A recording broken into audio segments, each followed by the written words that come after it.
Sinteyong melakukan perubahan taktik kala Indonesia berhadapan dengan Cina. Sayangnya, utak-atik itu tidak berjalan dengan baik. Timnas Indonesia takluk 1-2 saat melawat ke Cina di Qingdao Youth Football Stadium. Tuan rumah Cina unggul 2 gol di babak pertama lewat Behram Abdueli dan Zhang Yuning. Timnas Indonesia yang tampil dominan dan terus menekan baru mendapatkan gol pada menit ke-86 dari Tom Haye. Namun, gol itu tak cukup untuk jadi momentum menyelamatkan pertandingan. Salah satu hal yang menarik untuk disorot dari laga ini adalah keputusan pelatih Timnas Indonesia Sinteyong melakukan satu perubahan berani. Sinteyong memainkan Calvin Verdong ke posisi sentral dalam pola 3 back dan menempatkan Sain Patinama di sisi kiri. Jika berbicara opsi, sebenarnya masih ada Rizky Ridho yang bisa mengambil posisi Calvin untuk menemani Jay Itzes dan Max Hilhers. Sementara itu untuk sisi kanan terluar, Sinteyong juga memutuskan untuk menggantikan Sandy Walsh dengan Asnawi Mangkualam. Untuk posisi back, performa Max Hilhers sebenarnya tidak terlalu buruk.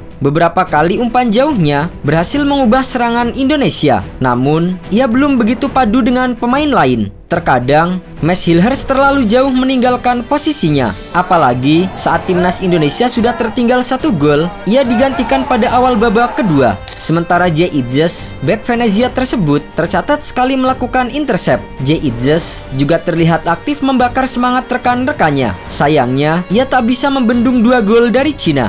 Untuk Verdong, ia banyak terlibat dalam permainan. Meski beberapa kali umpannya dipotong pemain lawan, Calvin Verdong aktif mengalirkan bola ke tengah dan crossing ke depan sepanjang pertandingan.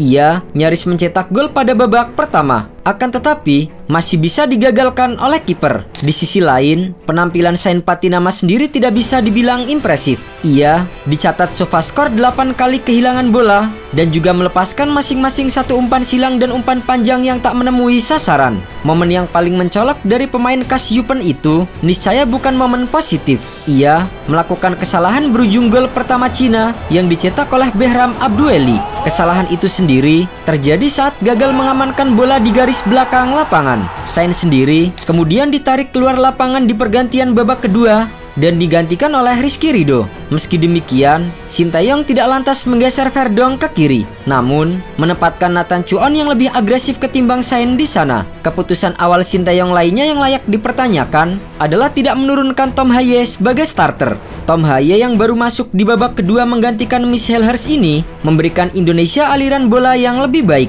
Hanya bermain separuh laga, Tom Haye mencatatkan 1 umpan kunci, 7 umpan panjang akurat dari 9 upaya, plus 91% umpan tepat sasaran. Golnya sekaligus menunjukkan bahwa ia memberikan pengaruh besar saat dipercaya masuk. Selain itu, Rizky Ridho juga patut mendapatkan kredit tersendiri karena menghadirkan ketenangan ekstra di lini pertahanan. Hasil ini diharapkan menjadi evaluasi dan memotivasi para pemain, serta menjadi pembelajaran jelang menjamu Jepang dan Arab Saudi pada periode November mendatang.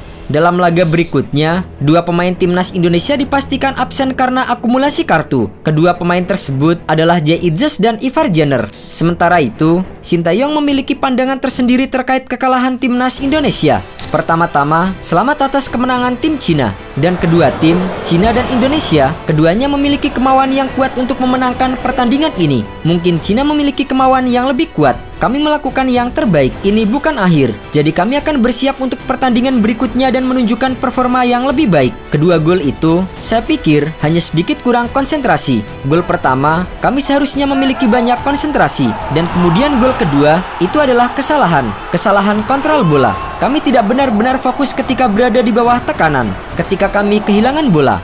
Selain itu, Sinteyong mengatakan jika timnya kurang beruntung. Padahal menurutnya, dengan penguasaan bola dominan dan peluang yang lebih banyak, Jay Itzes dan kawan-kawan bisa mencetak gol lebih banyak. Berikutnya, Timnas Indonesia akan menghadapi Jepang dan Arab Saudi di kandang sendiri. Max Hilhers dan kawan-kawan saat ini baru mengoleksi 3 poin. Dan jika kembali gagal mendulang 3 poin, peluang untuk lolos otomatis ke Piala Dunia 2026 bakal semakin sulit.